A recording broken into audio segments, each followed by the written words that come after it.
नमस्कार मित्रांनो, मुंह में छाले अनेक व्यक्तींचे तोंडामध्ये छाले पडत असतात। अशा वेळी काही घरगुती उपाय करून आपण तोंडातील जे छाले आहेत ते सहजरित्या आपण दूर करू शकतो। या संदर्भातील पूर्ण माहिती आपण या व्हिडिओच्या माध्यमातून समजून घेणार आहोत। त्यासाठी नक्की व्हिडिओ शेवटपर्यंत पहा। तत्पूर्वी चॅनलवरती पहिल्यांदाच आला असाल तर चॅनलला सबस्क्राइब करून ठेवा। चला तर मग व्हिडिओ सुरू करूया। मित्रांनो, तोंडात वर्ण असतील तर जगणे कठीण होते, खाणे विसरणे, पाणी पिणे ही कठीण होते, पण त्याचा इलाज तुमच्या आजूबाजूला उपलब्ध आहे। गालाच्या आतील बाजूस आणि जिभेवर तोंडाचे वर्ण होतात। संतुलित आहार, पोटाचा त्रास, सुपारी मसाल्याचे जेवण ही अल्सरची प्रमुख कारणे आहेत। जेव्हा फोड येतात तेव्हा तीव्र वेदना होतात। तोंडाचे वर्ण टाळण्यासाठी आम्ही तुम्हाला घरगुती उपाय सांगत आहोत। आता जे घरगुती उपाय आहेत ते खालीलप्रमाणे देण्यात आले आहेत।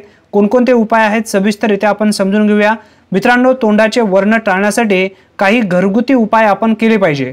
आता पहिला उपाय आहे लिकोरिस पावडर मधात मिसळून तोंडाच्या वर्णाला लावावा आणि तोंडातून लाळ टपकू द्यावी। याने सुद्धा तोंडातील जे काही छाले आहेत ते कमी होण्यास मदत होते।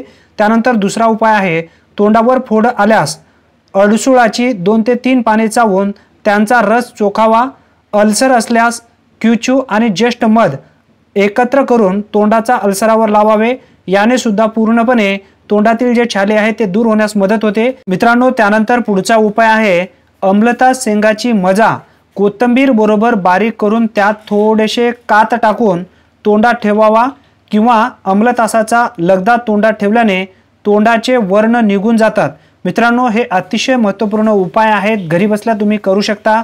मित्रांनो, जास्तीत जास्त मित्रांपर्यंत नक्की शेअर करा। धन्यवाद। आज इथेच थांबूया, पुन्हा भेटूया नवीन व्हिडिओमध्ये नवीन माहितीसह। तोपर्यंत जय हिंद, जय महाराष्ट्र।